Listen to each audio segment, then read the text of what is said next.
കുന്തി റാണിയെയും 5 മക്കളെയും തിരിച്ചു കൊട്ടാരത്തിലേക്ക് കൊണ്ടുവരാൻ ഭീഷ്മ വലിയൊരു സന്നാഹം തന്നെ കാട്ടിലേക്ക് അയച്ചു.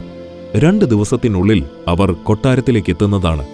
കൊട്ടാരത്തിലെ എല്ലാവരും ദുഃഖത്തിലാണ്ടിരുന്നപ്പോൾ ആ വാർത്ത ഒരു കൂട്ടരെ മാത്രം ആവേശത്തിലേക്ക് വീഴ്ത്തി. ദുര്യോധനനും കൂട്ടരും.